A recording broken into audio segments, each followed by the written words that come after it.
Welcome back to another episode of the Fin Out of Water Football Podcast. I am your host with the most, and I got my brother from another mother, Rod Man, in the building. And this is going to be an excellente episode today, live on YouTube, live on Facebook Live. And then we got the links going out on all of our socials, man. Make sure you tap in with us, man. This is going to be a great episode. We have a loaded show. We are so supercharged. Unlike the rest of the media, it seems we're actually excited for the Super Bowl, man. Like, god dang, like you would have thought the Super Bowl's not playing this upcoming Sunday. All the way the people moving, man. Crazy. But before we get to that, man, Rob, man, talk to me, bro. How you doing, brother? Well, I think I could speak for pretty much all of Florida when I say I've been cold as hell. Yeah, I see you covered up, my boy. I ain't gonna lie, you layered up, my boy. Bro, let me tell you something. The stew where I record normally when I come in here is normally like 79 degrees, 80 degrees. So I always got to put the AC on. Dude, I just happened to take a look at the AC when I walked in. It was 65 degrees, bro. Yeah, that's with crazy. Nothing. Like no air on. This is just a natural 65 degree. We gonna be saving hella bread on that damn electricity bill. This is what that AC is not getting run this week, man. Not happening. Not happening. Herbie, it was 35 this morning, bro. Right, yeah.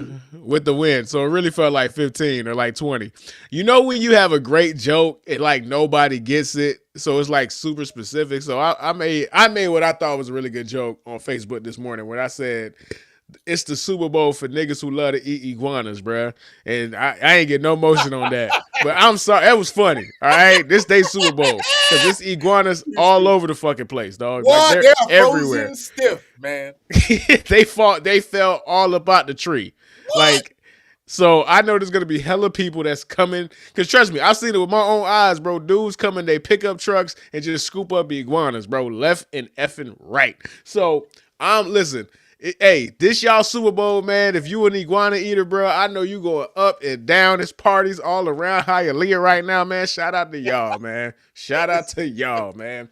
But on today's episode, I see everybody in the chat. First things first, man.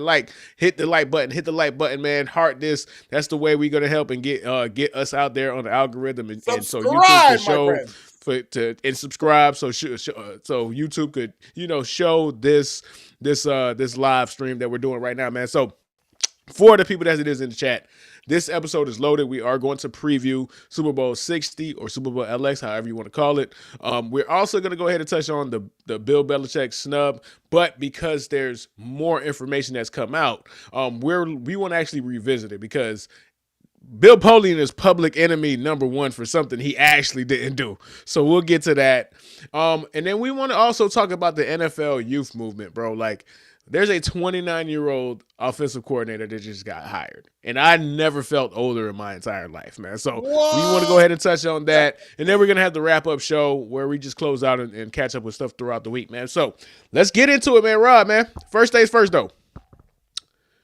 Super Bowl. Actually, no, I take that back. First things first. Talking Dolphins before we get into the Super Bowl.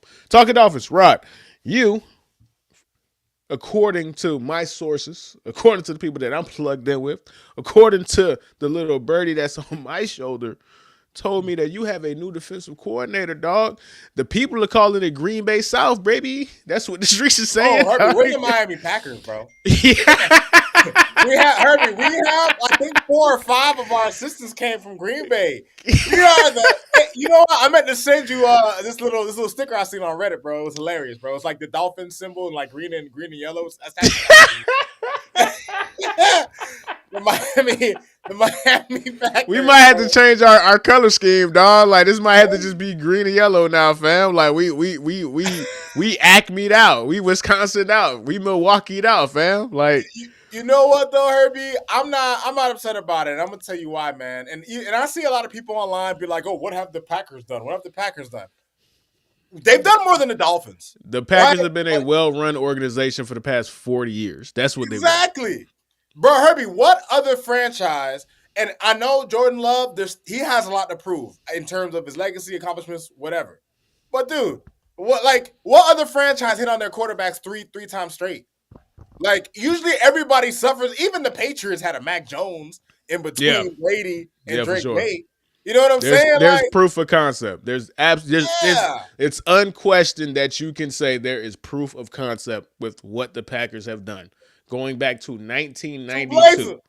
Drew Blazer in the field. You already know what we do when the homies is in the chat. But look,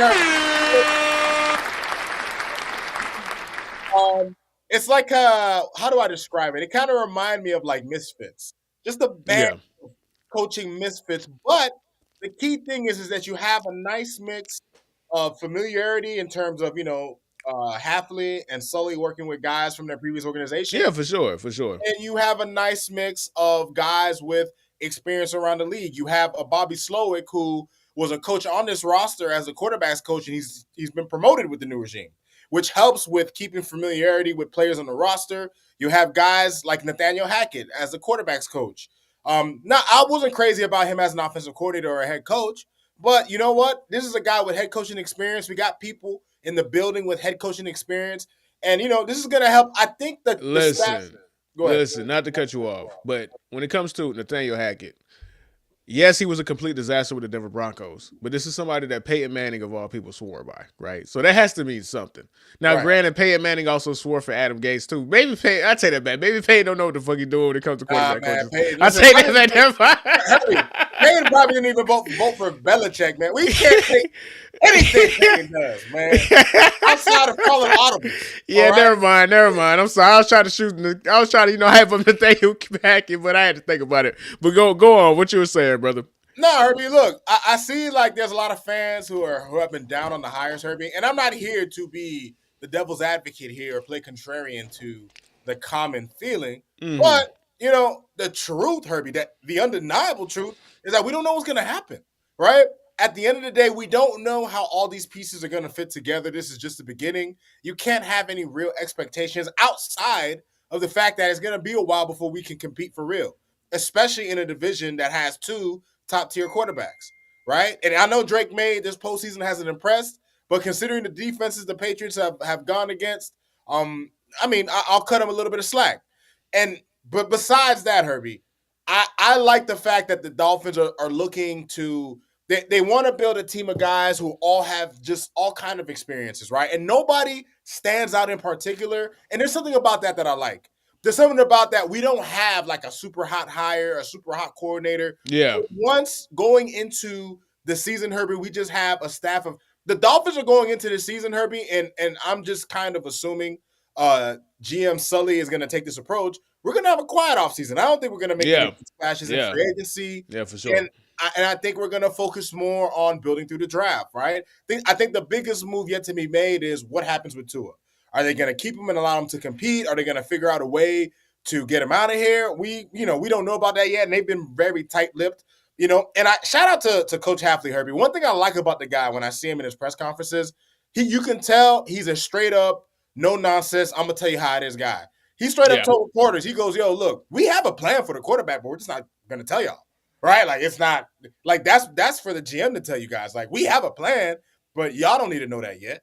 There's still other processes and other things that have to happen before we could even get to that point. So Herbie, when I look at where the Dolphins are with the staff, I'm not going to tell you I'm pleased and I'm not going to tell you I'm disappointed. What I'm going to tell you is that I'm waiting, right? Because that's all we can do. I'm just waiting. No, I'm listening. I'm with you, and I want to piggyback off a couple of things that you said before we wrap up this segment or whatever. Right? Is one chief among them. You guys had a quiet offseason. That is very, very underrated, right? It shows that there's a confidence in what you guys are doing in the building where you're not looking to win the offseason. You're not looking to win the newspaper. You're not winning to get breaking news on ESPN, bro. You're trying to make smart business decisions, literally. That's something that we as fans, we as people in this market, we as people who've talked to fans who've grown to know fans personally, which is the whole point of this podcast to begin with, is a voice for the voiceless. We've been hearing people berate the star-driven or the star-hungry aspect to how the Miami Dolphins have operated for the past for however long I've been alive, man. At this decades, point, bro. Going back to Wayne Huizenga, They came in and immediately shifted the culture, and there wasn't no pushback. You want to know why? Because you can tell, at the very least, these people know what they're doing. That doesn't mean Right. they're going to be successful. Those are two completely different things. But you could feel like there are people who've been there before, who have a plan, who have a identity, and who have a process. Again, there is proof to concept with their process. This is a this is a group of people that came from an organization that found the James Jones, that found the Devontae Adams, that found the Jordy Nelson, that found a that went from went from Brett Favre to Aaron Rodgers to Jordan Love with no hiccups because they truly believe in development. And God even forbid. Herbie, another, and not to cut you off. Go ahead, but go ahead, go ahead. Excuse me, guys, an underrated aspect of the Green Bay Packers too. Think about the backups they've had. Malik Willis looked excellent, but even dating back to a guy, Matt Flynn, who Yeah. had the game of his life. That man had a game that got him a contract, bro. Yeah, they got him a contract. Yeah, You they know, got him. They got him a $40 million contract for real. For real. Like, it's about development. It's about development. So, proof of concept, man. So, we could go ahead and get off of that because we got the whole offseason to talk about what the Dolphins are going to do, man. So, let's go ahead and get to what people are here for, man. Super Bowl LX preview. Seahawks versus the Pats. Now, I want to say this. If you actually line both of these teams up, they have the same strengths, they have the same weaknesses, and they are literally the same team. Which is when I was doing my research, that's what I came to realize, right? If you look at just going back to their stats, right? In offense, the Patriots were second, the Seahawks were third. Total yards a game, the Patriots were third, the Seahawks were seventh. Pass yards a game, the Patriots were fourth, the Seahawks were eighth. Rush yards a game, the Patriots were sixth, the Seahawks were 10th. And then giveaways. That's the only real difference between these teams is that the Seahawks were a lot better, actually a lot worse at holding on to the ball until the playoffs, where the Patriots have been significantly worse when it comes to turnovers, bro. So there is a lot of parallels and a lot of similarities between these two teams. They want to play defense the same way. They want to play offense the same way. They both want to run the ball to set up the play action. They both want to rely on explosives and on defense. They both want to play man defense. They both want to hit you. They both want to tackle. And they both want to bust your goddamn ass. So this, what a lot of people are expecting to be a blowout, actually, if you look at the deeper, finer things in between the lines, has the makings to be a solid game if both quarterbacks just don't shit themselves, bro. That's all it really comes down to, dog. So, I surprisingly like the Seahawks. The Patriots. My bad. You, as a division rival, are absolutely rooting against the Patriots. So obviously, you like the Seahawks, man. So what I wanted to do, because I feel like there's an argument for both sides, I wanted to take the Patriots side on how the Patriots can win this game. And obviously, you feel very, very confident about the Seahawks going into this game, Rod. So I want you to go ahead and talk about what you feel the Seahawks could do to win this game. And we can just go ahead and compare and contrast, bro. So you want to go first? You want me to go first? How you want to do it? You can go first. That's fine. Okay, all right, cool, man. So when it comes to the Patriots, right, the Patriots have a couple of keys to victory. And what I saw is based off of, put it like this. The Patriots need to go look at that NFC Championship game and then go see what the Rams figured out. Because the Rams were the only team that had the answer for this ridiculously special Seahawks defense. I want people to really understand, this is truly one of the greatest defenses of all time. They went a month. I repeat, they went a month without allowing a play over 20 yards in the modern NFL. That is insane. That is insane. But going back to the last time the Rams played the Seahawks, where they had an incredible second half, they figured something out. And I feel like, based off of what the Patriots have been doing, specifically in this playoffs, when it comes to running the ball, that is what the Patriots are going to have to do. They're going to have to run. They're going to have to let Ramondre Stevenson get in there and get what he can get. He's been really good in the playoffs. He's been a lot more productive than his regular season self. And there are ways where, this Patriots, because the wide receiver core is not good enough, you can, if you're willing to be disciplined, if you're willing to have that patience, you could paper cut the Seahawks defense, because that's what you're going to have to do. You are going to have to nickel and dime. You're not getting no 50-cent plays out of here, bro. Like, it ain't happening. It's just not happening, bro. So the keys for the Patriots, and again, if they go back and watch that film, because what I wanted to do because going into this conversation, I really wanted to see what the Rams were able to do. So I looked at every single driving play or scoring play that the Rams scored on, right? So the first time that the Rams scored in an NFC Championship, it was a bunch of long runs and a couple of 10-yard throws here and there. But they ran the ball. Blake Corum was really getting off. And if the Patriots see, okay, how did they get those running plays off? What kind of counters did they do? Was it power? Was it whatever? You can run on these guys. And if you can run on them because they're so aggressive, you can hit them over the top with any type of play action. So that literally is what is going to come down for the Patriots. I do think that they have the team to do it. And then on defense, this Patriots defense has been really effing good. Like, I know the games were terrible. The games against the Houston Texans, the game against the Chargers, and the game against the Broncos, they were all bad games. But it was because the Patriots made those professional quarterbacks look bad. Like, I don't know what Mike Vrabel is doing, but once he got to the playoffs, dude, they have been so locked in, especially on the back end. They have been so good against stopping the run that everybody is in sync, right? And that's why I say the similarities between them and the Seahawks is so crazy, because everything I'm saying about the Patriots, I can say about the Seahawks, dog. And I'm pretty sure that's probably what you're going to say on your end too, bro. So go ahead. What are your keys to victory for the Seahawks? Well, listen, Herbie, when you look at the run that the Seahawks have had, they have to be weary of the fact that they're going up against the best defense that they've seen so far in this playoffs. Yeah, for sure. Regardless of how people feel about New England's run right now, and yes, they ran into a Justin Herbert with a hurt O-line. And yes, CJ Stroud didn't have Nico Collins, and he imploded. And yes, there was no Bo Nix in the championship game. I get all that, Herbie. It was still 8 points a game, bro.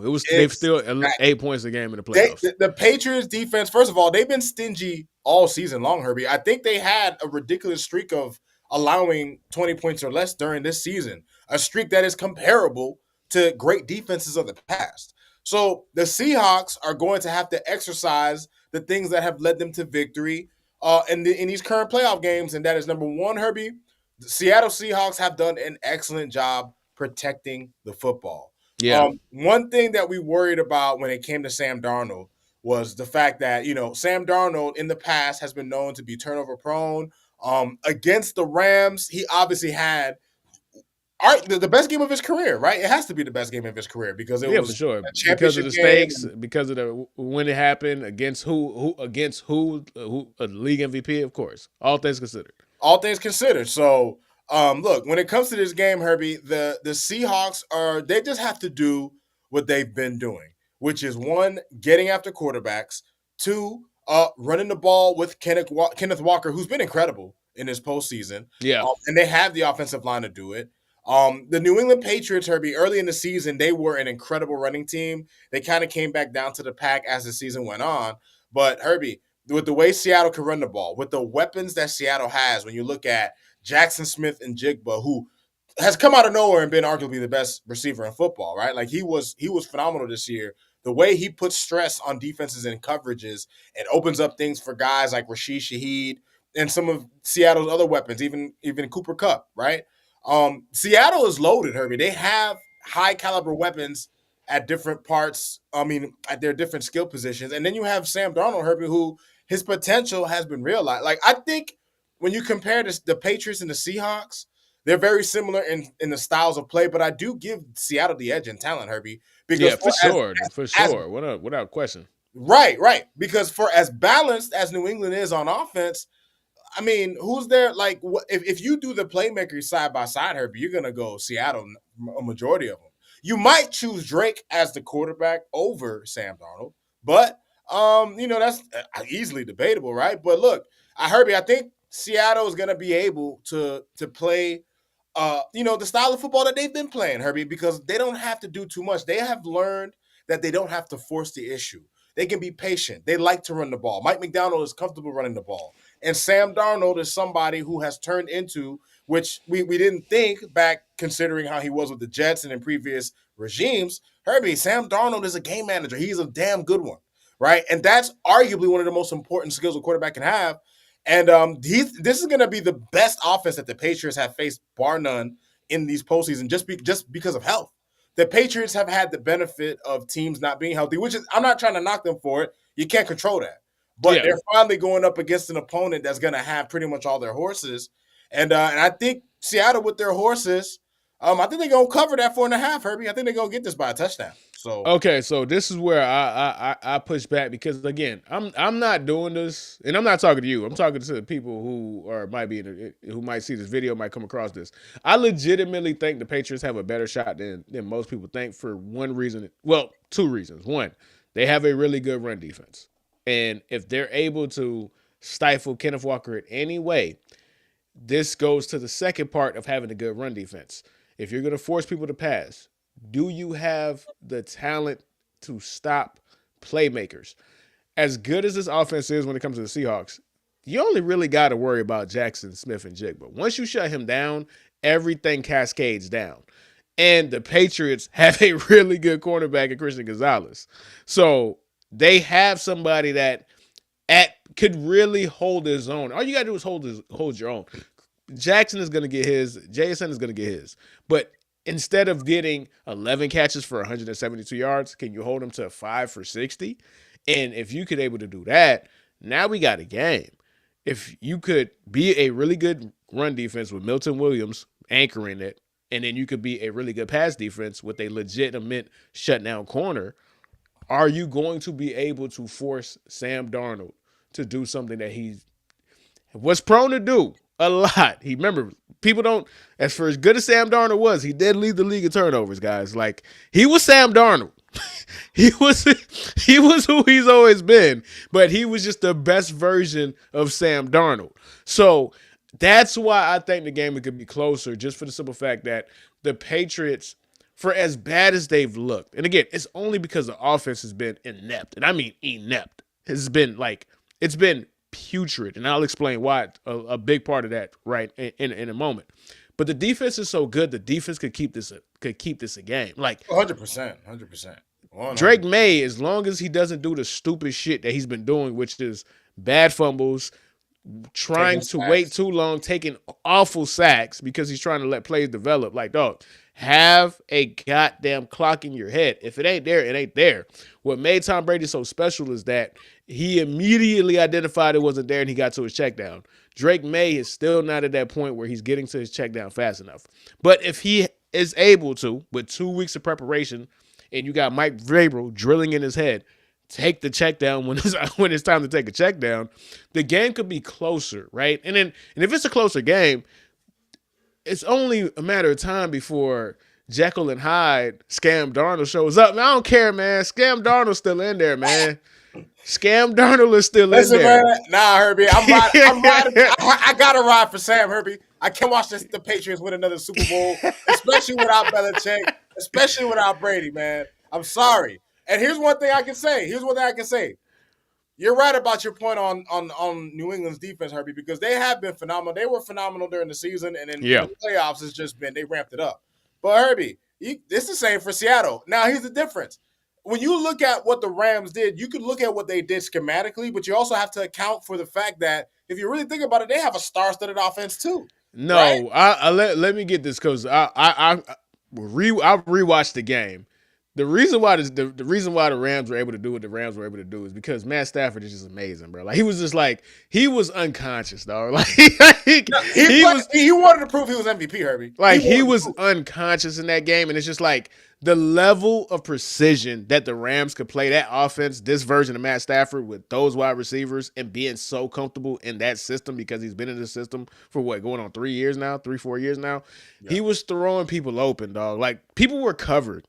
And it didn't matter. Master anticipation, bro. It was truly a God tier quarterback performance. Like he was so locked in put like this. He was so locked in that game. The only reason that the fourth down play did not work is because DeMarcus Lawrence was not in the right spot. When I went back and did research for this episode, I came across an article where it says if you go back and watch the play, the running back, Blake Corum, was open. His man over pursued. DeMarcus Lawrence was supposed to be rushing. You can even hear Mike McDaniel saying, Mike McDonald saying they have a soundbite saying, "Yo, where's my end? Why is my end not rushing?" DeMarcus Lawrence just had the wherewithal to pick up Blake Corum running out the backfield. Blake Corum was going to be wide open. Matt Stafford was expecting Blake Corum to be wide open. That's why he had to take. That's why he. Like it took. He had to hesitate. Yeah. It took Mike McDonald. It took put like this. It took the best accident that's ever happened in football history, possibly, to get Matt Stafford. That's how dialed in he was. DeMarcus Lawrence was not supposed to be in that spot to take away Blake Corum. He just had the all-time instinct of saying, fuck rushing the ball. I see this dude peeling behind me. I'm going to go with him. Like they were getting ate up all game, Herbie. He was like, we got to do something different. Right. And I'll try to get it so people can see it because it's such a good play. Like, you have to actually see it because it completely recontextualizes that entire fourth down play, right? Like, there's so many things that go into football that we're not present of and we're just arguing about. And we really don't freaking know. Whereas that's why this game's incredible. Like, that's neither here nor there. But I'll try to find a play so that people can see it. But back to the original point. The original point is Matt Stafford was so dialed in that Matt Stafford was better than one of the greatest defenses that we've ever seen according to DVOA. He was that locked in. Like, there was a play that he threw to the tight end. That dude was covered, bro. He just put it in the perfect spot. Yeah, like, if you didn't know that Matt Stafford was an amazing quarterback, you'd be like, why is he even making that throw? Like, why? Like, for real, dog. Like, it just shows you that we're on a matter of fact. I actually do have it. Let me see if I could get it right real quick. Just fill the bus for me real quick, Rod. My final point that I'm going to have for Seattle, Herbie, is that, and that's what I had kind of started with. Herbie, that defense is going to present a lot of problems to this Patriots offense, Herbie. They're going to present just like this is going to be probably an ugly Super Bowl. Like, I'm not particularly expecting this to be a high-scoring contest, right? Like, I see this Super Bowl being closer to how the Patriots games have been as opposed to the games Seattle has played. Like, there are people talking about Seattle's going to blow it out. I don't think that's going to happen at all. I think New England's defense is going to be able to restrict Seattle, right? They're going to be able to slow them down, keep them in quicksand. But, I mean, it's going to be – I mean, dude, Seattle's front, man, I mean, they're vicious, man. They're ferocious. They're bullies. For sure. Bullies. And they're gonna have answers for that. But like this is how good the front is, right? They were able to get pressure on 35% of their 35% of dropbacks, and Mike McDonald only blitzed was 25th in blitz rate. They don't have to blitz to get there, dog. Like, it's just, this is a great team. But here go the play. This is the fourth down play where everybody was like, "Why'd you go for the fourth down? Why'd you call that play?" The play worked, guys. The play worked. And I want you to pay attention. I want you to pay attention right here. I don't know if it's going to show it right here, but look at the end on that back corner. Look at Blake Corum. Pay attention to Blake Corum, guys. Please pay attention to Blake Corum. He's open. DeMarcus Lawrence, because the guy that's covering the guy that's covering Blake Corum completely over pursues, bro. Of course. Now I got to go on here. Great. This BS crap. It's showing or not?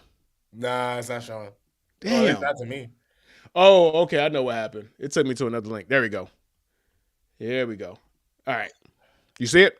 Yep. Yeah, I see it now. Yeah. Oh. Wow, what a heads-up play. That completely changed the entire game, guys. Oh. That completely changed the entire game. That's what made Matt Stafford have to hold on to the ball. Matt Stafford was so locked in that it took somebody doing something that he wasn't supposed to do to beat him, bro. Like, literally, bro. I'm surprised he didn't throw the pick, right? You don't even expect something like that. Like, think about it. Look where Matt Stafford's head. First, literally, right there. He's looking right at Blake Corum. Blake Corum is supposed to be open. Blake Corum, that guy is not supposed to be there. DeMarcus Lawrence is not supposed to be there. This is his man right here, wide open. He's wide open. So this is the level that it took. And it's just so crazy, bro. Like that. So like if it's going to take Drake May to be on that level to for them to seriously have a chance to win.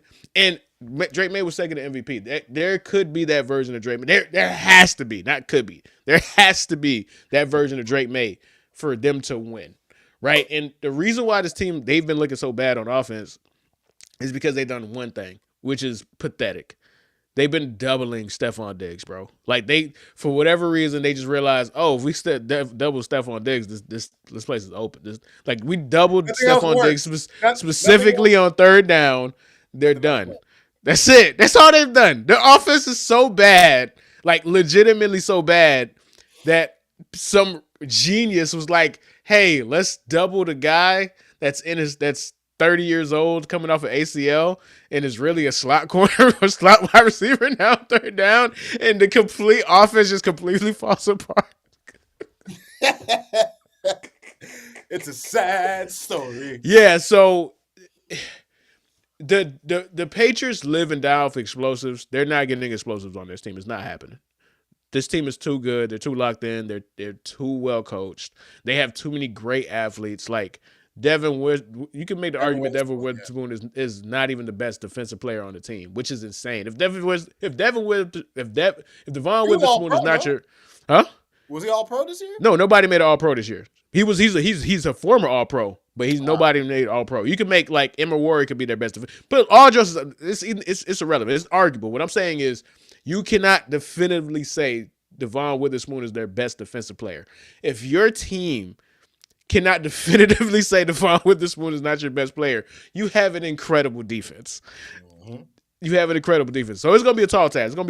But I still like the Patriots. I'm gonna put my money on the Patriots. I got $50 on the Patriots, bro. Hey, whatever, dog. Whatever, fuck it. If they win, they win. But when it comes to the big game in general, right? It's a lot of stress. It's a lot of stuff to talk about. Everybody's working about who's going to win and this and that. And we just spent, 20 minutes breaking down the game because there's a lot of different levels and places that we can go with the game, man. But I want to do something fun, bro. I want to go ahead and get into the lighter side of football, man. I want to go and do something that we don't ever really talk about, man. Ridiculous prop bets, man. So, Rod, I want to get into the Super Bowl preview, man. The good, the weird, and the silly that is going to be upon us on February 9th, Sunday evening, man. So, I know you have 10 little cool tidbits that football tidbits, football storylines, bro. And I'm going to go ahead and get some silly prop bets, man. But go ahead. The floor is yours, man. What you got for me? Okay. So, hold on. Let me pull it up for you. Give me one. You good. And I'm pulling up this right here. Let me see. I can't believe one of the first ones is the length of the national. You can really bet on how long the national anthem gonna be, bro. Like, come on, man. Come on, man. What you talking about, man? Come on, man. You go ahead, Herb. I gotta pull up my list. No, you're good. All right, so boom. I got a couple of prop bets, man, and we are all here for prop bets. I love prop bets. Prop bets are amazing. So like I said, there is a prop bet for how long the Super Bowl is going to be, which is kind of crazy. I mean, not the Super Bowl, the national anthem, which is kind of crazy. And let me go ahead and get this up right here. Bada bing, bada boom. Okay, so here goes some stupid prop bets, man. Rod, man. Hey, plus 225, man. On what color the winning Gatorade gonna be, man? You trying to drop some bread on that, dog, my boy? You trying to drop some bread on that, my boy? They got 230. Is that the best odds? 230. They got 230, so they got 230 for orange. They got 260 for yellow lime. I might make the play on that purple, man. They ain't never gonna do that. That ain't gonna happen, bro. Red or pink is plus 1100. You could make some money, man. Red I'm or going pink. blue, man. I'm going You blue. going blue? I'm going You going blue? So they got silly. I just like these stupid stuff, bro.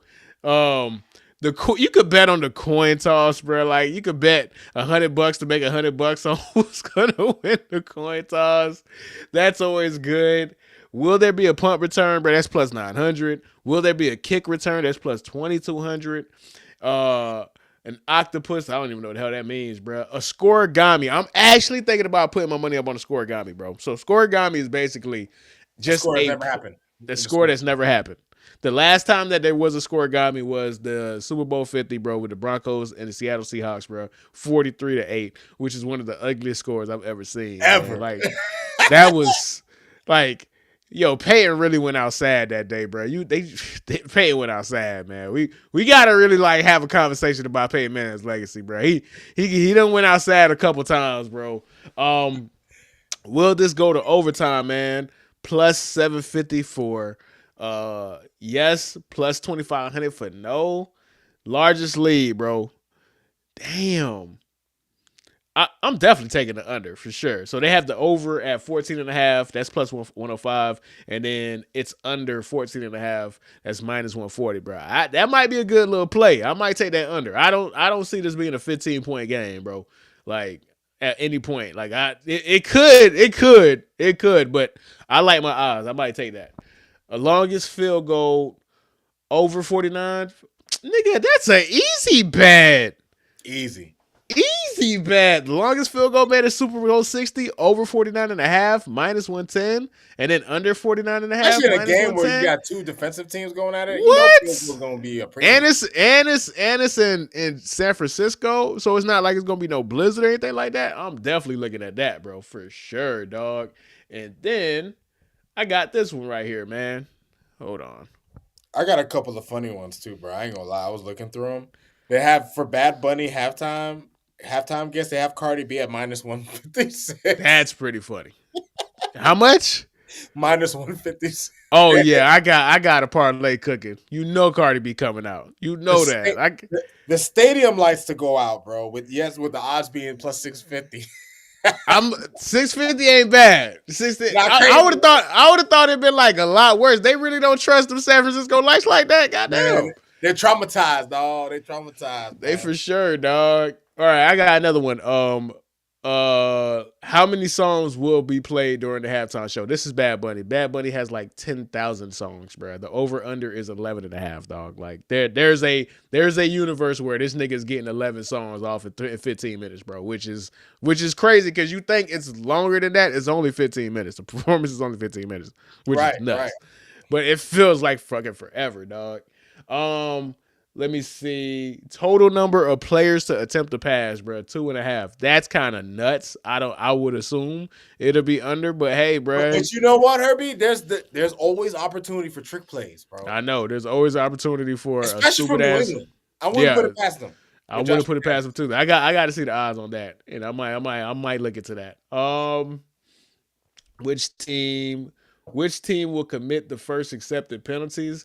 That's crazy because they're both well-disciplined teams, bro. But I just gotta believe in the power of what's number 27 for the Seahawks, bro? His dumb ass. Number 27 for the Seahawks. The one that got flagged last week, bro. I can't remember his name. You're talking about it's not Murphy. It's Woolen, right? Tariq Woolen. Yeah. Tariq Woolen, bro. Yeah. I got my money on Tariq Woolen, man. I'm taking the Seahawks, man. Tariq Woolen cannot be trusted, dog. I'm definitely taking that, bro. Nah, so what else funny ones you got? Because mine's is actually kind of not all that funny. Mine's just kind of ass. I ain't gonna hold you. What you got for me? Some of the other ones I see, they have a mention of Tom Brady or Marshawn Lynch. Nigga, that got to be minus 1,000, bro. There's no way that's not getting mentioned. Though this one I found interesting. They have a marriage proposal on the field where odds makers have it set at yes, paying out plus 300. They have, I think you mentioned the national anthem one already. I see one where they have Alcatraz versus Golden Gate Bridge. So since the game is in Santa Clara, you can bet on which Bay Area landmark the broadcast will show initially. And they Initially, have the Golden ooh, Gate Golden Bridge Gate Bridge for sure, for minus sure. 500 and Alcatraz Island at plus 300. I'm definitely going. I'm going with the favorite on that one, bro. Got I'm, to, I got gotta go to. with the favorite on that one, man. Yeah, they can't help themselves at that point. What are you talking about? Come on now. Like, come on now. Be for real. Be effing um, for real. They couldn't even help themselves. oh god, that's funny.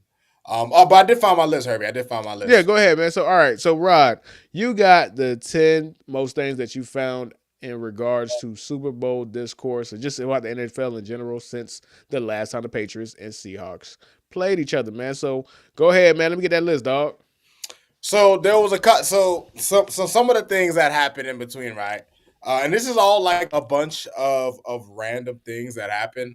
One of the ones that stuck out to me at first, Herbie, I got it. This one was funny. Leonardo DiCaprio wins an Oscar, which was something that I didn't even think about. I was just like, damn, like that used to be one of the main things that people used to talk about. It was just to be like, oh, damn, Leonardo DiCaprio never won one. And he actually won one. I think this was 2016. Another one that I looked up was the summer of Pokemon Go, Herbie.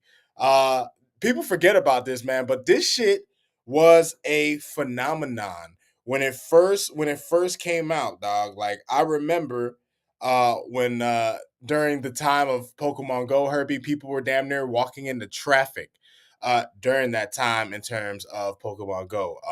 Obviously, you've had all kinds of things going on with the elections going on. We've had damn near civil rights movements in the time that things have happened. Hold on, I'm looking it up right now. Uh, yeah, I thought I had this. Hold on, Herbie, take me off the solo for a second. I thought I You had. good, bro. You're good, dog. Now, Pokemon Go was kind of crazy. That shit was kind of nuts. Like, I actually seen people just not completely unaware of their surroundings, dog. Like, literally about to walk into traffic, trying to find a fucking Gakamon or whatever the fuck it was. Trying to find a Pikachu, bro. It's like, hey, that Pikachu is not on University Drive, dog. I promise you. You know what is on University Drive? A Toyota Tundra that's about to run straight into your ass, dog. Like, I think the cars and oncoming traffic is more important than trying to catch this Pikachu, this elusive Pikachu that you've been trying to hunt down for the past, what's it called, dog? Let me So guess. a couple other things, Herbie. As I was looking through my phone, I found it. I totally forgot about this. There was the fidget spinner craze, which was something I completely I completely forgot about that too. That's pretty crazy. that was a Yeah. big thing. Yeah, that just shows that we just anything that keep our attention, bro. Like we going for it, dog. Like it's pretty sad. It's There pretty sad. was the Baby Yoda phenomenon, where we had Grogu. everybody was doing.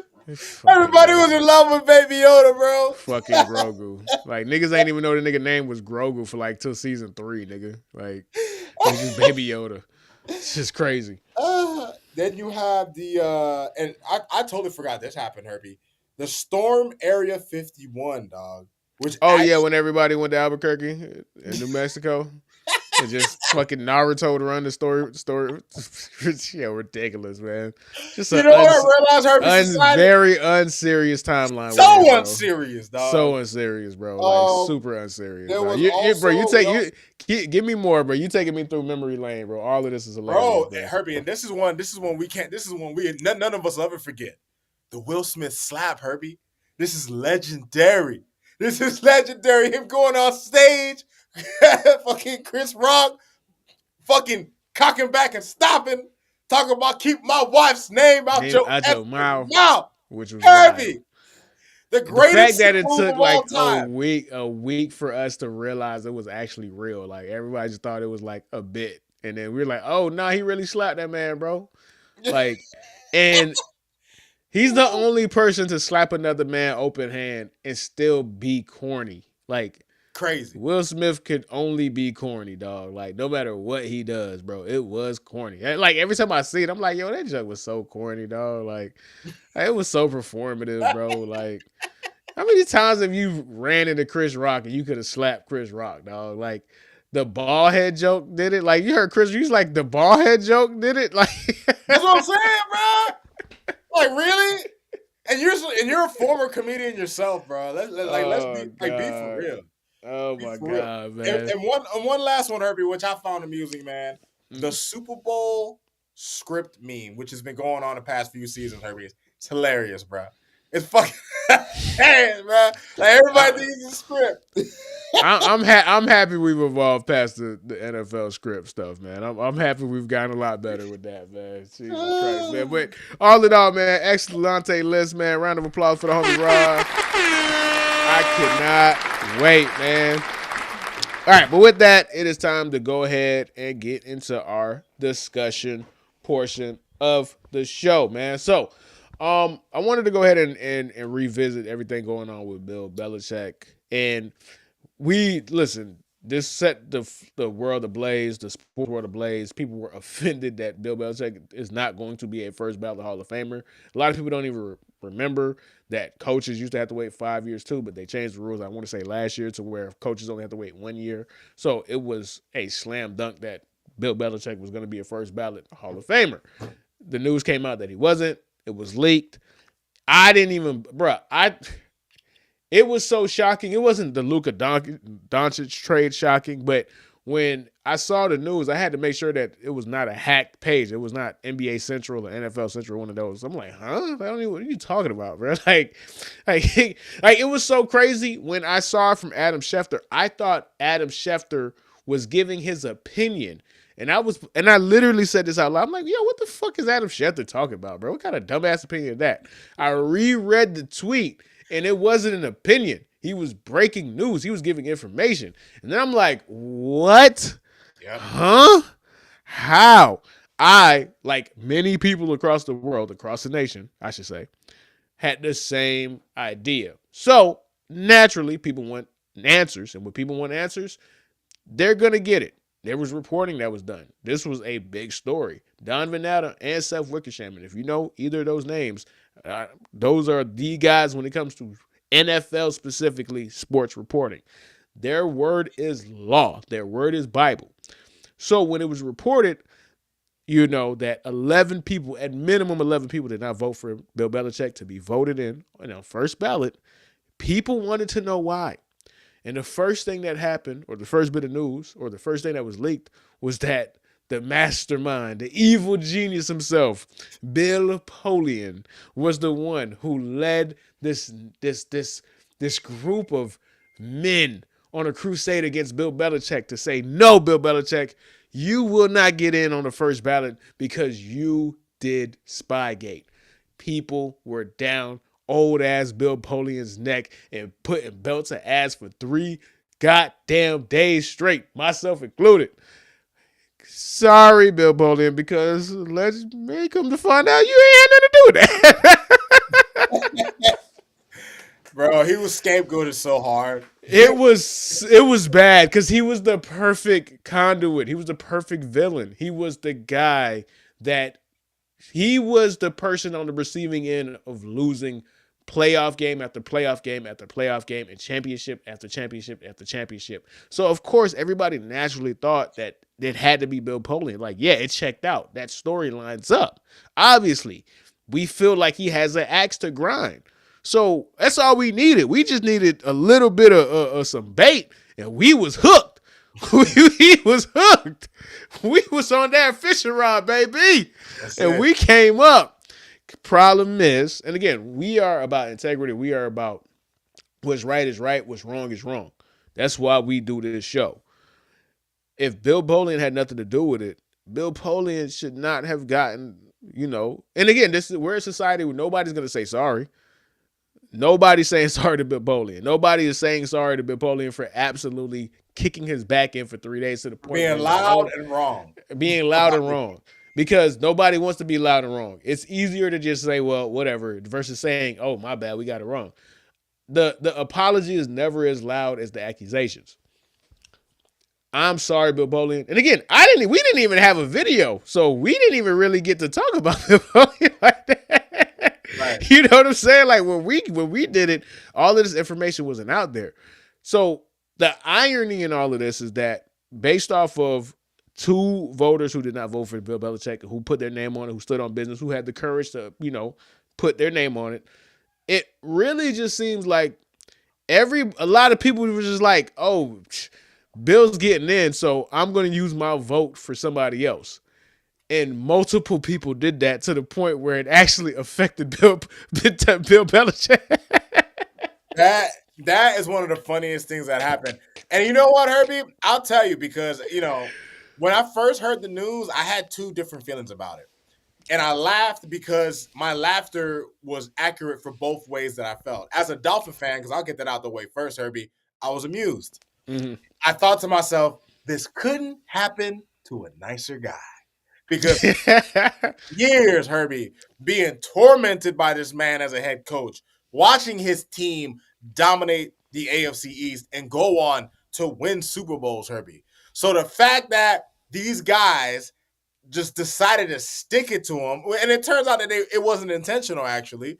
But at the time, when I first heard the news, I was like, wow, they really tried to keep Bill out on the first ballot, an 8-time Super Bowl champion, when you consider his days as a coordinator as well, a guy who's second in wins, and listen, if he ever decides to go back to the NFL, he could likely overcome that. Like Herbie, like Bill Belichick's resume is so great, it's preposterous that he can't be a first ballot Hall of Famer. Tom Landry was a first ballot Hall of Famer. Don Shula was a first ballot Hall of Famer. You can't tell me Bill Belichick is not a first ballot Hall of Famer, Herbie, which is why the second thing that made me laugh was I realized exactly who the voters who the voters are, Herbie. They're just the player haters ball. From the player haters ball. 100%. Like straight up. Like that's who they are, Herbie. What these niggas pulled was essentially the Montreal screw job of the NFL. Right? Yeah. Like that's what they did. At least that's what it felt like at the time before we got all the details. Like it just seemed like dude, you can't deny. Like Herbie, if this guy's not first ballot, who's first ballot? Right? It almost makes you feel justified for T.O. saying F you, I'm not even showing up. Right, and I love that you brought T.O. up because that's a segue. So I want to say the T.O. point because that's a bigger point and just to bring home the whole thing, right? But before we get to that, I want to go ahead and add some more. I want to add more colors to the conversation. I have a couple of quotes from Bill Belichick, and I have a couple of quotes from the two voters who stood on business and was like, you know what, I'm finna stand on business and say, and say what it is. So for Bill Polian, right? This is his son. This is what his son wrote on Twitter. My father is a public figure and polarizing. I understand and accept that. However, what has happened to my father over the last couple of days is not right. The facts and the truth are important. That, and then this is Bill Polian speaking with Sports Illustrated. That's totally and categorically untrue. I voted for him. Like, could you imagine me an old ass Bill Polian, old ass 83-year-old Bill Polian? Your whole life is just like you've been unbothered. You've been catching strays since you said Lamar Jackson is supposed to be a wide receiver, right? Like you've been catching strays. You finally dodged that. You finally got over that.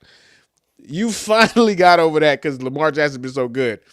You've been laying low, like you've been ducking time bombs and stuff like this for like 2 years. And then this happens, and it is not true. Like the Hall of Fame committee had to come out and say, we literally seen Bill Polian vote for Bill Belichick. We don't know where that story came from. Herbie, if there's anybody that was going to vote for him, it's the guy that kicked his ass for years. There's a certain level of respect you gain for somebody who has bested you time after time after time. Absolutely. Right. And again, Bill Polian, because he got his ass kicked for years, it made for the perfect villain for the story. Everybody needs a villain to the story, right? Right. But, and again, this is what it is. I quote, the Pro Football Hall of Fame has confirmed the fact through the auditors of the selection process. Again, I'll state, I never said I believe that Coach Belichick should have to wait a year for enshrinement. That has been confirmed by the Pro Football Hall of Fame. Numerous selectors were in the room, and my vote for Coach Belichick saw my vote. This is crazy.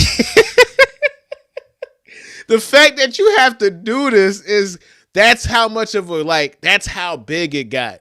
That's how mad people were that these are things that are supposed to be anonymous. These conversations are not, we're not supposed to know this. We're not supposed to know about the process. But because the outrage was so huge, it's so outsized, it's so crazy, it had to get to this point where we're getting to know the inner workings of a Hall of Fame process, right? Like, it wasn't going to be like this for T.O. because nobody likes fucking T.O.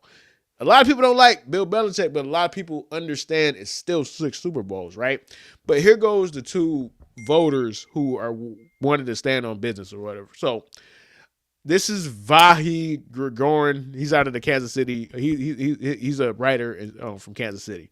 At the risk of contradicting my own vote, Belichick shouldn't have to wait. I understand why people are offended that he isn't going in the first moment he can. I felt more compelled by what I perceived to be last chances for other guys that were up. And that has basically been the sentiment for the people who've been coming out, right? And here go the other guy, Mike Chappelle. As one of the 50 selectors, I voted for Robert Kraft, the longtime and accomplished New England Patriots owner. I did not vote against Bill Belichick, the longtime and accomplished head coach of that dynasty. I realize that's a difference without a distinction, but I'm comfortable with my decision. Now, this same person brought up Spygate and yada, yada, yada. It was like, blah, blah, blah, Spygate. It did bother me. And this is the part of the conversation that bothers me personally. If Spygate bothers you, then don't let him in. You can't have it both ways. If it bothers you, then don't vote for him ever. Don't say you have to wait. Don't try to tap him on the shoulder. Don't try to give him a spanking. It's fucking irrelevant. If it's either, it's cut or dry. It's either Spygate bothers me and you're not getting in, or it's the guy with 6 rings, dog. But you know what? And I hate having to go to bat for fuck the Patriots, okay? Right, of course. You know what I'm saying? I just had to put that on the front end. But Herbie, these dudes they had the Spygate situation and then they went on to go 17-0. Shut the hell up!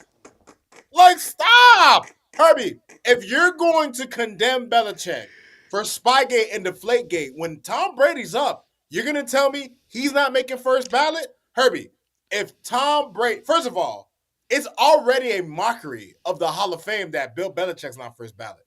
Yeah. I hate the fact that I have to say that, Herbie. I enjoyed the fact at first that he didn't get in, and then the football fan in me is like, well, shit, if he's not a first ballot Hall of Famer, they lose all credibility. Mm-hmm. Because how can the best coach, or if you do not feel he is the best coach based on, he had Tom Brady and yada, yada, yada, and he had LT when he was a defensive coordinator. Got you. He's the most accomplished, Herbie. You can't argue that. You cannot argue that. And if the most accomplished coach, and what do we do this for? What does anybody do anything for?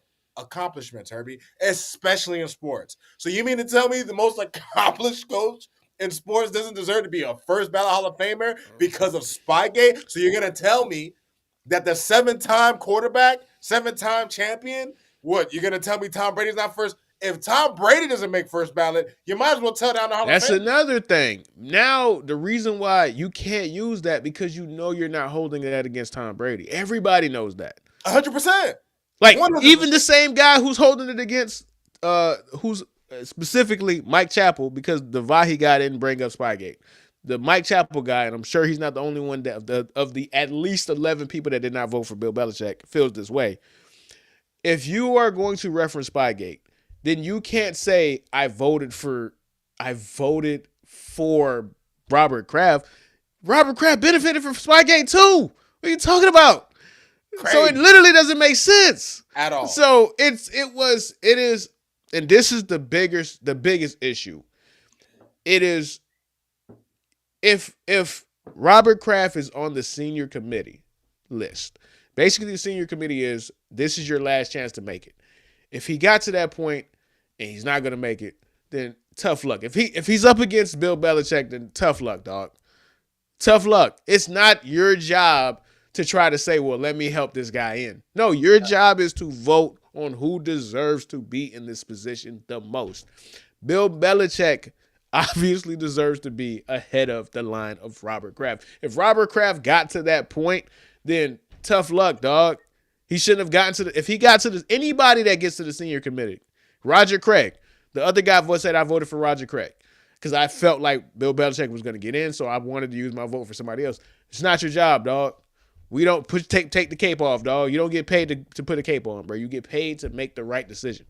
If it's Bill Belichick or Roger Craig, it's fucking Bill Belichick, dog.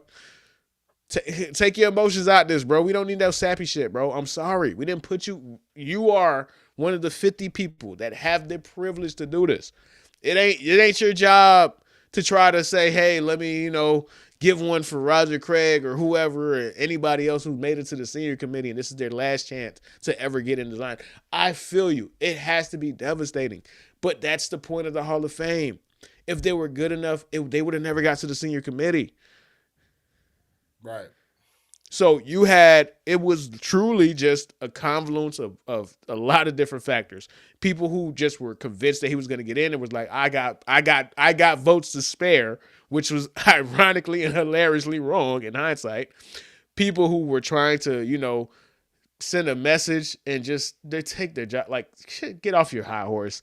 And then timing with other people that, and again, I will be fair. If you truly believe that Bill Belichick and Robert Kraft are equals, I can see how you could get to saying I'm voting for Robert Kraft because he was the architect, whatever. But it's still 6. Like you have to be consistent. You have to let the Spygate go against Robert Kraft too, and you gotta let it go against Tom Brady. Which is why such a terrible argument. Like that, it annoys me. Nah, for real. And that's what takes me to the T.O. point, right? And ultimately, T.O. was right. T.O. was right to call them out in 2017 when they did not let him in the first ballot. And they made T.O. wait 3 years. That is the most hater shit that we've ever seen. T.O. is inarguably a top 5 wide receiver of all time. All time. He was supposed to be first ballot. And this is what T.O. said. Where the hell was this when they violated these bylaws when it came to me in 2016 and 2017? You freaking right. Like, the Hall of Fame had to make and he's referencing a statement that the Hall of Fame had to put out. He's like, bro, why you? I'm not worthy of that. You're T.O. Like, yes, you should be worthy. The problem is that you're T.O. and this is Bill Belichick. And I don't mean that like Bill Belichick is higher than you. I mean, what country are we in? And be effing for real. Right, don't be surprised, yo. Don't be surprised. Do not be surprised. Dro, what up, baby? What up? Don't be surprised. But T.O. was right. It is about who they liked and who kissed their ass and who placated them. And if you were somebody, these are a lot of these dudes are losers for real. Like, these are dudes that got stuffed in lockers, dog. And they waited their entire lives to take that power back and say, no, T.O., you're going to bend the knee and we're going to embarrass you for 3 straight years. And then we're going to justify this by saying, well, Michael Irvin didn't make it first ballot. He's better than Michael Irvin. What are you talking about? Calvin Johnson was a first ballot Hall of Famer. He's not better than T.O. No. Nah. And I love Megatron. No. We all love Megatron. But no. We all love Megatron. He's not better than T.O. Like, the fact that they want, like, this was some hating ass shit. This was people that could not stand. Because I'll put it like this. If Bill Belichick was a nice person and was great to the media and had Spygate, this doesn't happen. So don't talk to me about Spygate. Y'all just some haters. Haters. That's why I love what T.O. did, bro. When he had his moment, and I know, like, when you go back, the media reamed him for it. You had people like even Shannon Sharp was saying how disappointed he was, and I can understand why Shannon or a person of Shannon's ilk was disappointed because they vouched for. Well, let me specify for the people that's in the chat that might not understand. Shannon and a lot of people in the Hall of Fame were trying to explain to T.O. that the Hall of Fame voters and the Hall of Fame have nothing to do with each other. Right. And he was trying to, and a lot of people in the Hall of Fame who've been there and been to Canton was trying to tell T.O., like, no, F the Hall of Fame voters. That's not about them.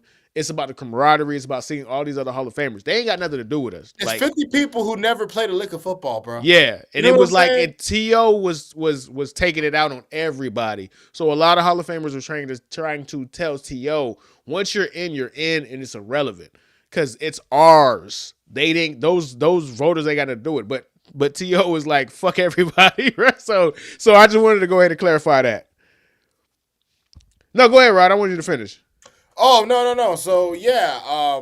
Anyway, when it came down to it, Herbie, No, you were saying that with Shannon Sharp and everybody was mad at Shannon Sharp with mad at To. So I want you to oh finish that no, point. yeah. So everybody was upset with T.O. at the time when he decided not to show up to celebrate at the Hall of Fame.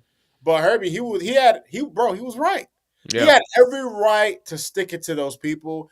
And the one thing I've always liked about T.O. Herbie, the one thing that really has always made me a fan of him, Herbie, there's something, and it's not just him. I'm a fan of people who are not, they don't need your validation, bro. yeah, They, facts. they don't like, at the end of the day, I love the fact that T.O. claimed his own power. Despite the fact that they robbed him of what was rightfully his. You know what he did, Herbie? When he had the opportunity, he didn't bow his head. He didn't say, I'm thankful to finally be here. He said, nah, F you.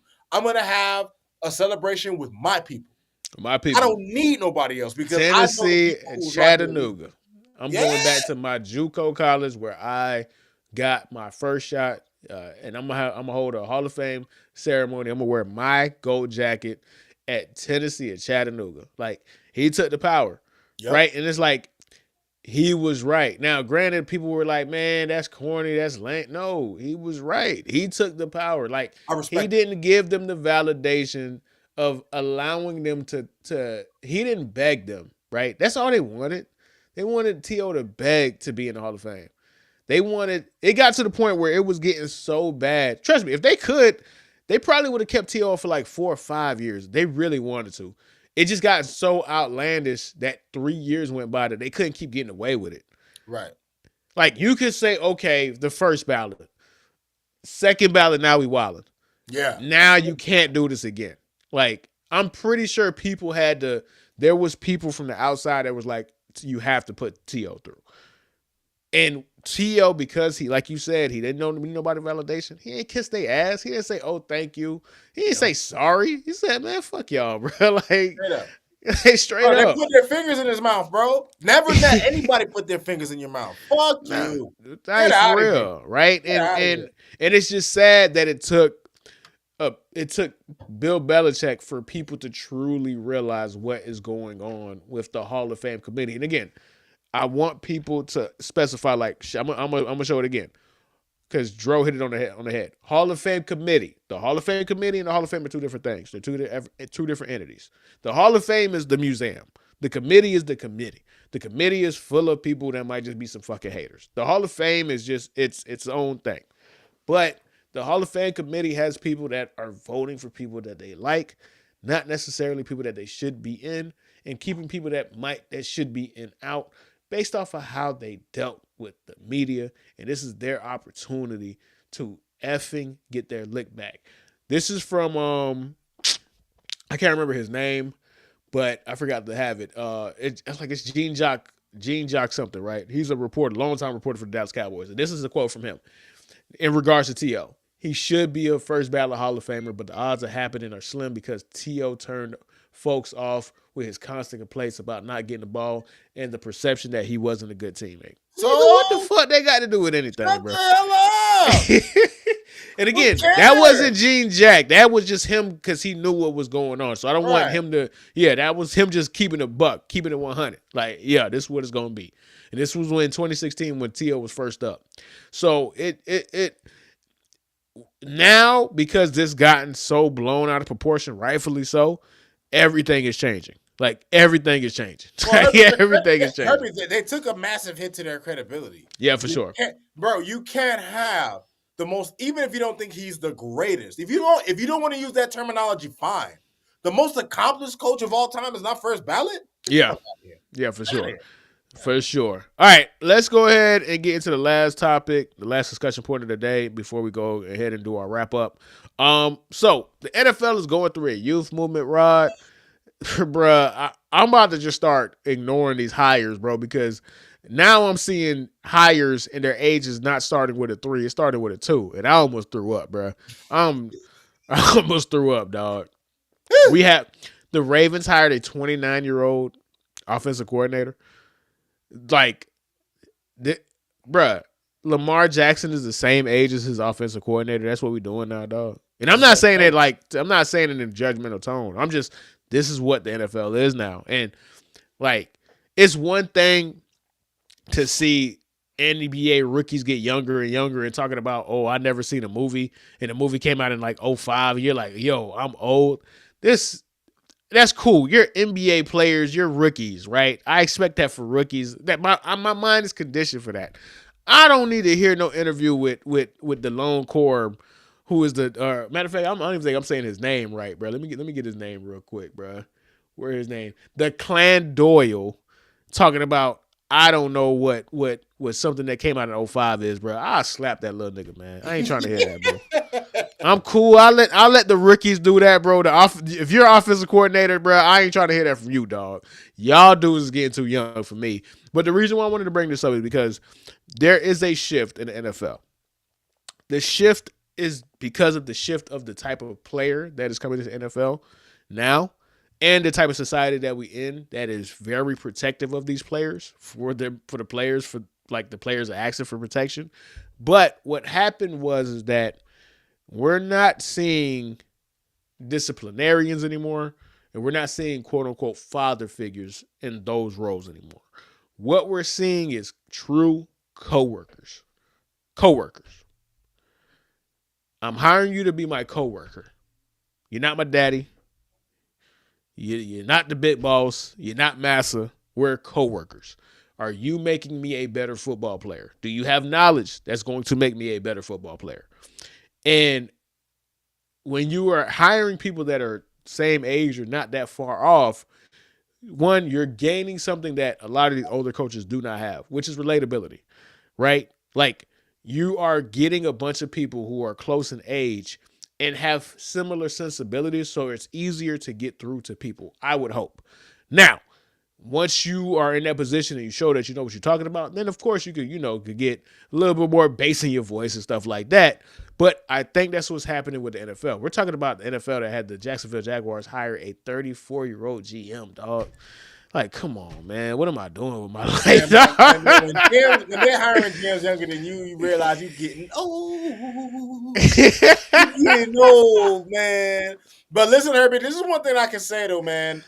I'll tell you, I'm happy for this new change, for this new youth movement, because one, a lot of these young coordinators, Herbie, not all of them, but a lot of them, no, they understand the climate of the locker rooms now, Yeah. right? Because this is a totally different era than before, right? Like somebody like John Harbaugh, who looks like a great hire on the surface, bro. He might go to the Giants, and maybe the disconnect that Ravens players were having with him towards the end of his tenure there might bleed into this, right? Just Yeah. because he's from a different era, right? As opposed to, let's say, a Ben Johnson who can relate to these players, as opposed to a Liam Cohen, as opposed to a Mike McDonald. So these younger coaches, Herbie, not only do they bring an understanding of the climate, of the environment, of just the times, a lot of these guys, Herbie, they also have smart football minds, right? You Yeah. see it with Mike McDonald. You see it with Liam Cohen. You see it with the schemes. Even when Sean McVay came onto the scene and Matt LaFleur, you know what I'm saying? A lot of these coaches, Jesse Minter, Herbie, the Chargers were ranked 24th in defense prior to him getting here. His first fucking year with him, they shot all the way up to first in scoring Yeah. defense. Yeah. Right? They went from 24th to first. So a lot of these coaches, Herbie, they understand the way football is evolving, and they know how to move their pieces. They know how to game plan. They know how to map things out in order And to they fit. know Not how to communicate. on top of all that, yes, That's sir. really what it comes down because they're On top speaking of the all same that, language. Like, these guys grew up not too far from each other. they know the TikTok references, right? They know the they know what was popping in on Instagram. They know the jokes. I don't. I feel like the old man in the club now with the Kango hat right now, bro. Like real talk. Like this is how I'm feeling, right? But this is I'm getting it again. Proof the concept. It's clearly working. It is clearly working in a lot of different spaces, right? Like I'm just saying, yo, like put it like this: the Clan Doyle, 29, bro. 33, Sean Mannion, the youngest Eagles offensive coordinator since February 1995 when they hired a 31-year-old John Gruden. Like, let me see, James Gladstone, the youngest general manager, is 34 years old with Liam Coleman in Jacksonville. All these dudes. Like, damn.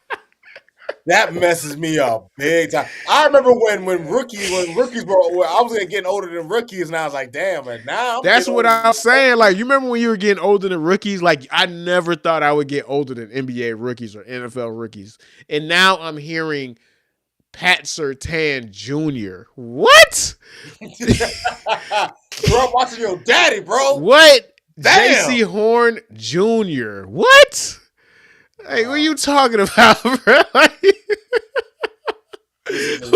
Life is funny. Marvin Harrison Jr. What? Marvin Harrison Jr. is going into his third year, bro. Like, what are you talking about, dog? Like, what? Crazy. And Herbie, you know what's even crazier? Imagine the young kids from the generation who have no idea how raw Marvin Harrison was back in his prime. Of course. Who have no idea. Yeah, they're getting hired as head coaches and offensive coordinators, Rod. That's the people, right? Like, crazy. It is crazy, and this isn't outlandishly new. I actually had a list, but I'm not gonna waste time to find the list. But I had a list of all-time youngest head coaches. So, ironically, it was a thing a lot in the 70s, and I get it because in the 70s you hired a coach and you expected that coach to be there for 10 years, so you wanted to get somebody young. Right. There was a shift in the 80s. You didn't really see anybody hired in their 30s or at all in the 80s, right? Like, and it was a one-off here and there. Yeah, it was a one-off here and there in the 90s, but we're seeing it now. Right. And again, I think it goes back to this idea that you don't even want to put somebody that is seen like a disciplinarian, father figure, blah type of person. Right. Like, which is crazy why the Steelers decided to hire a 63-year-old Mike McCarthy. I understand why the Giants hired a John Harbaugh, because with that is you need a culture setter. You need somebody to completely fix things because it was such a mess. So that's not even for the players. That's more for the front office and getting that in order. We've seen that with Mike Vrabel. But when it comes to these teams, especially with the guys that have a good quarterback in place, a good system in place, you feel like you need somebody as a coworker, that is a teammate, that is here to make me better. You're not my boss. You're here to make me better. And listen, Liam Cohen he went from fixing Baker Mayfield to fixing Trevor Lawrence, right? Like, this is a copycat league. We're going to see a lot of this.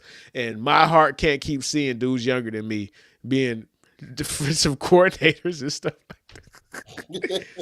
Bro, he's 29. The Clan Doyle is 29. But he has to be good. He was the guy drawing up plays for the Bears. So he must know his ish. Like, oh my God. All right. We getting old. We getting old, dog. We getting old. All right. Any last words before we get to the wrap-up portion? Nah, man. Nah. I mean, listen, Herbie, I'm happy for the youth movement, man, because I was getting sick of these dinosaurs sticking to the point with their outdated concepts and schemes. And, there are some coaches, Herbie, that have been able to somewhat evolve with the times, like maybe an Andy Reid, so to speak, right? But that's rare. Like, most we're seeing that with the Chiefs. Like, they're trying to call Andy Reid wash. You see, he just fired Matt Nagy because you like, man, Matt Nagy, you ain't like, nah, bro. I need somebody who got that thing, that new blood. So fresh produce, man. Fresh produce. So yeah, bro. Yeah, the league is getting younger. The league is truly evolving, man. All right, let's get into wrap up. wrap up is where we go ahead and wrap up the things that couldn't make the main show, and they're not going to be extended conversations. We're just going to blitz through them, man. So, wrap up. We got 3 little topics, mini topics for this one. So we'll get to the one we're going to probably talk about the longest, and then we'll just blitz through the last 2. All right, wrap up. First one. Shedeur has a new coach. His name is Todd Monken, which is not a part of the youth movement, which is completely counterproductive to what we just spent talking about for the past 15 minutes. The Browns did not believe in the youth movement. The Browns got an old-ass nigga as a head coach. But what I wanted to actually talk about this one, I'll be brief, but there's room to talk about this conversation, elite in the future if people want to, keep engaging with it. But it does show, for good, for bad, or indifferent, the Cleveland Browns have identified Shedeur Sanders as their franchise quarterback. They went and literally got the guy that recruited him out of high school when Todd Monken was a Georgia Bulldog. Todd Monken has been trying to get Shedeur Sanders as his quarterback since he was 17 years old. The Cleveland Browns said, hey, we're going to make you his quarterback. In the press conference, Todd Monken said, I finally got your ass. And when in reference, because he tried to draft him when Todd Monken was with the Baltimore Ravens last year. So there's that story that came out that Shedeur Sanders was turned down going to the Ravens because he knew he was going to be a forever backup. So the Cleveland Browns have said Shedeur Sanders is our QB1. They're moving like he's our QB1. Now, the reasons why, you could be optimistic, you could be pessimistic. The pessimistic side is they feel like they ain't got no way to get a QB, so fuck it. Fuck it. And they're going to truly get with him with somebody that actually believes in him versus the person that he had last year, which clearly wanted nothing to do with him and Kevin Stefanski. So I just want to go ahead and touch on that. Any thoughts on that, Rob?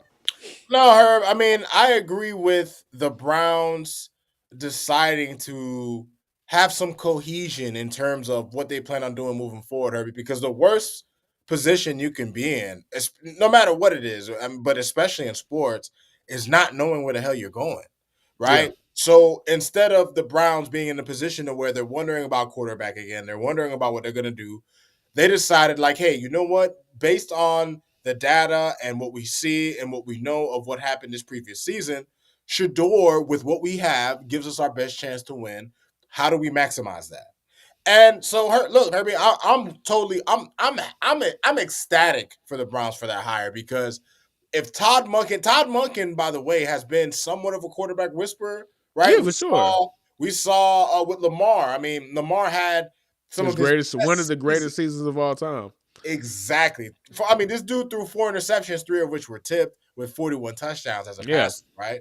Yeah. So, Todd Monken is a guy who, and clearly he's a great teacher, great communicator, and is someone who can simplify concepts, and he knows exactly what his quarterbacks can excel in, and he knows how to put them in positions to continually do that. So, listen, man, I'm happy for Shedeur. I'm happy for the Browns. I think I've seen a lot of people who have been kind of, I won't say a lot of people, but from what I've seen, on social media and some of the websites that I come across, there are people who are kind of slamming this pick, which kind of surprised me. But look, I listen, Todd Monken, despite his age, I think the Browns have a sneaky good hire. And if Shedeur could be as good as I thought he was in the pre-draft process, the Browns could have something going, Herbie, because the team got talent. They got talent. You know what I mean? Sure. So props but the funny thing about the Browns are always going to do it in the most Browns way. They just couldn't hire a coach. They strung along the defensive coordinator, Jim Schwartz, who thought he was going to get the job, and then pulled a run up under him. So now he's like, I'm done and I'm out. Even when they do something right, they got to do it the Browns way, man. Typical Browns behavior, man. All right, man. Let's blitz through these last 2, man. Shakur Stevenson on the wrap up, man. What I got to say, man? Belt to ass, man. I know ass. Belt to ass against Teofimo Lopez, bro. That's it. And then last one before we get up out of here, Jordan Hudson, bro. Jordan Hudson said she is going to hold. Man, listen. We've been getting our jokes off about Bill Belichick and his young ass little girl for a girlfriend, man. A 60-year difference, literally. But Man, she riding for her man, bro. She really riding for her man. She said, F the Hall of Fame. I am finna throw a party for my man the same day as the Hall of Fame. And if you was finna go support my man at the Hall of Fame, come to the party instead, bro.